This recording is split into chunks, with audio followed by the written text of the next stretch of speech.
আসসালামু আলাইকুম। সংবাদে আপনাদের সবাইকে স্বাগত জানাচ্ছি। আমি ফিরোজ তোহা। শুরুতেই আরবে কেবলস সংবাদ শিরোনাম।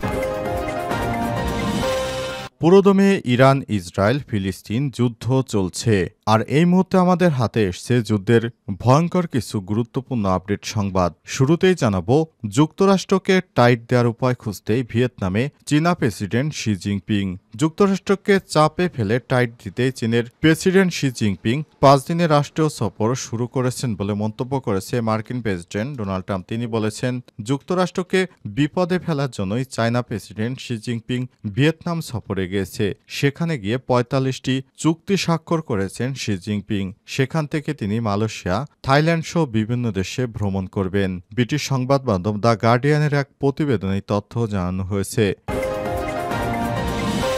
এরপর জানাবো, পার্লামেন্টে আইন পাশ করে ইসরায়েলিদের নিষিদ্ধ, পর মুহূর্তেই প্রেসিডেন্টের অনুমোদন। পার্লামেন্টে আইন পাশ করে ইসরায়েলিদের নাগরিকদের প্রবেশে নিষিদ্ধ করেছে দক্ষিণ এশিয়ার পর্যটন নির্ভর দেশ মালদ্বীপ। ফিলিস্তিনিদের প্রতি দৃঢ় সংহতি প্রকাশের অংশ হিসেবে এমন উদ্যোগ নিয়েছে দেশটি।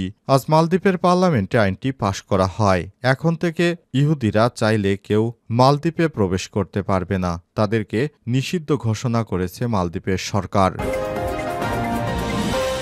এদিকে নিজ দেশকে বৃদ্ধাঙ্গুলে দেখিয়ে স্বাধীন ফিলিস্তিনিদের পক্ষে অনড় কে এই দুঃসাহসী নারী?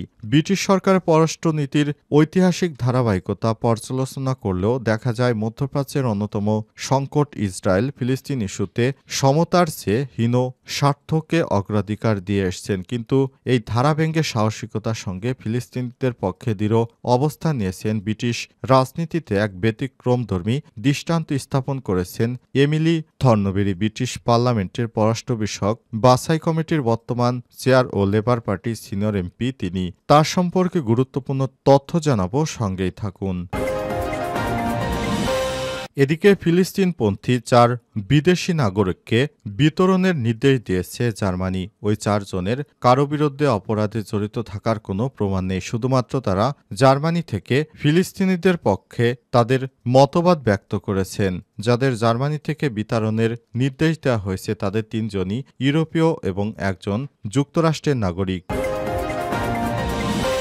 এবং সর্বশেষ জানাবো, হত্যা এবং চাঁদাবাজির অভিযোগে বিএনপির 8 নেতা বহিষ্কার। দলীয় শৃঙ্খলা ভঙ্গ এবং অর্থনৈতিক কর্মকাণ্ডের অভিযোগে সিরাজগঞ্জ জেলা বিএনপির 8 নেতাকে বহিষ্কার করা হয়েছে। মঙ্গলবার সন্ধ্যায় বিএনপির যুগ্ম মহাসচিব রুহুল কবির রিজভী স্বাক্ষরিত এক বিজ্ঞপ্তিতে তাদের বহিষ্কারের নির্দেশ দেওয়া হয়েছে। প্রিয় দর্শক, এতক্ষণ শুনছিলেন সংবাদ শিরোনাম, এবারে বিস্তারিত।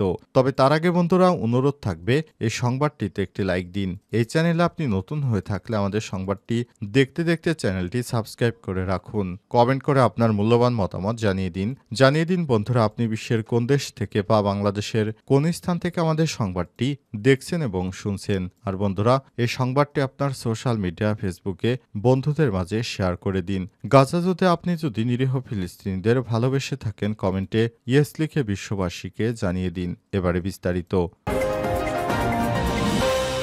যুক্তরাষ্ট্রকে টাইট দেওয়ার উপায় খুঁজতেই ভিয়েতনামে শি জিনপিং।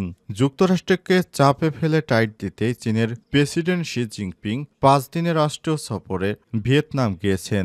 শুরু করেছেন যুক্তরাষ্ট্রকে টাইট দেওয়ার নানা পরিকল্পনা।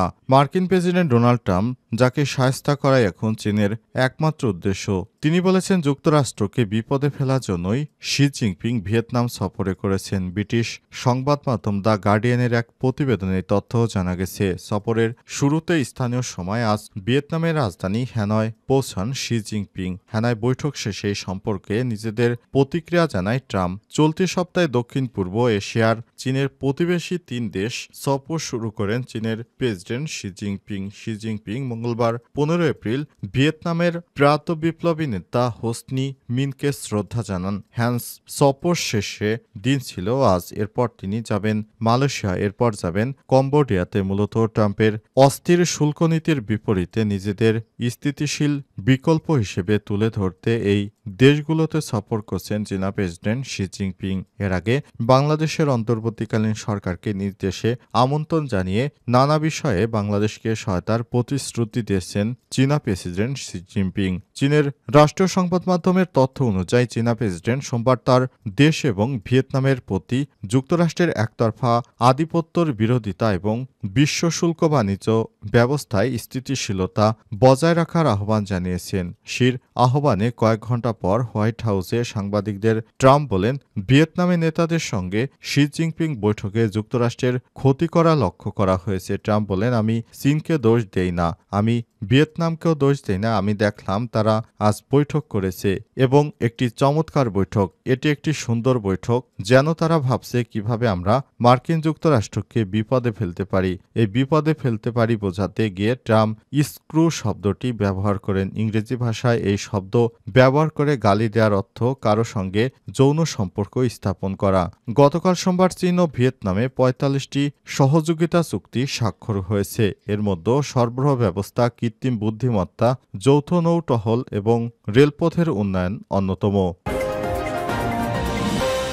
পার্লামেন্টে আইন পাশ করে ইসরায়েলিদের নিষিদ্ধ ঘোষণা, পরমুহূর্তেই প্রেসিডেন্টের অনুমোদন। পার্লামেন্টে আইন পাশ করে ইসরায়েলি নাগরিকদের প্রবেশে নিষেধাজ্ঞা দিয়েছে দক্ষিণ এশিয়ার পর্যটন নির্ভর দেশ মালদ্বীপ। ফিলিস্তিনিদের প্রতি দৃঢ় সংহতি প্রকাশের অংশ হিসেবে এমন উদ্যোগ নিয়েছে দেশটি। আজ মালদ্বীপের পার্লামেন্টে আইনটি পাশ হয়। এরপর সঙ্গে সঙ্গে দেশটির প্রেসিডেন্ট মোহাম্মদ মুইজ্জো আইনটির অনুমোদন দিয়েছেন। এটি অনতিবিলম্বে কার্যকর করা হবে। প্রেসিডেন্টের দপ্তরে এক কর্মকর্তা বার্তা সংস্থা এএফপিকে জানিয়েছে। খবর দ্য টাইমস অব ইসরায়েলের প্রকাশিত বিবৃতিতে মোহাম্মদ মুইজ্জো বলেছেন, নতুন করে আইনটির অনুমোদন ফিলিস্তিনিদের উপর ইসরায়েলের অব্যাহত নৃশংসতা এবং গণহত্যার বিরুদ্ধে মালদ্বীপ সরকারের দৃঢ় অবস্থানকে প্রতিফলিত করে। তিনি আরও বলেছেন, ফিলিস্তিনিদের লড়াইয়ের প্রতি মালদ্বীপ তার দৃঢ় সমর্থন পুনর্ব্যক্ত করেছে।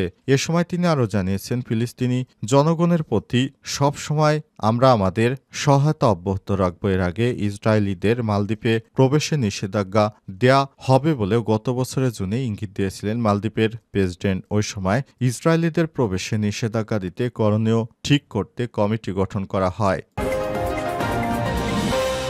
নিজ দেশের আইনকে বৃদ্ধাঙ্গুলি দেখিয়ে স্বাধীন ফিলিস্তিনির পক্ষে অনর কে এই দুঃসাহসী নারী।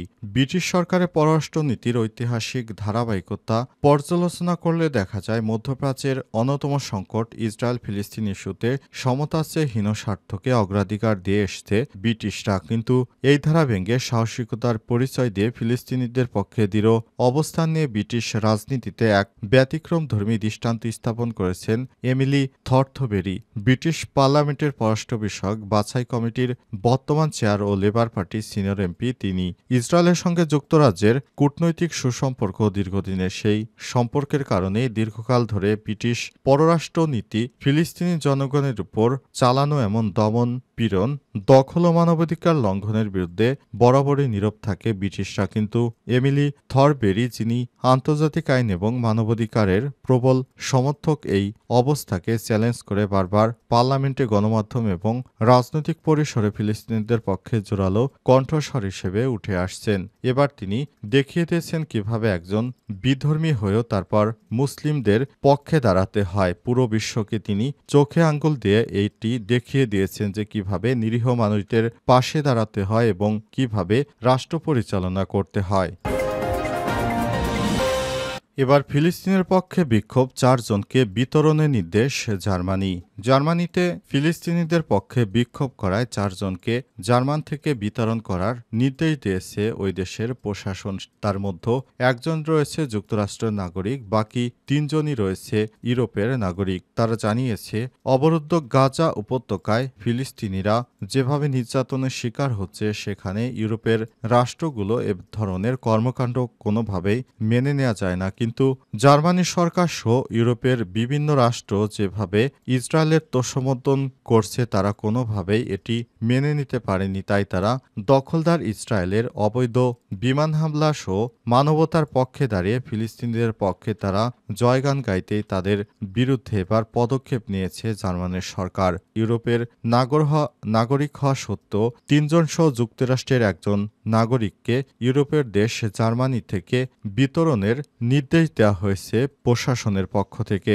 এই 4 জনই বার্লিনের একটি বিশ্ববিদ্যালয়ে ফিলিস্তিনপন্থী বিক্ষোভে অংশ নিয়েছিলেন। এই 4 জনের বিরুদ্ধে আনা একটি পুলিশি অভিযোগ আল জাজিরা দেখেছে। এই অভিযোগে জার্মান কর্তৃপক্ষ বলেছে এই 4 ব্যক্তি ইহুদি বিদ্বেষ ছড়িয়েছে এবং উস্কানি দিয়েছে। তাদের বিরুদ্ধে ইসরায়েলের বিরুদ্ধে বিদ্বেষ ছড়ানোর অভিযোগ আনা হয়েছে। তাদের বিরুদ্ধে গ্রেপ্তারে বাধা দেয়া, সম্পদের ক্ষতি করা এবং শান্তি বিঘ্নিত করার মতো অপরাধে জড়িত থাকার অভিযোগ আনা হয়েছে।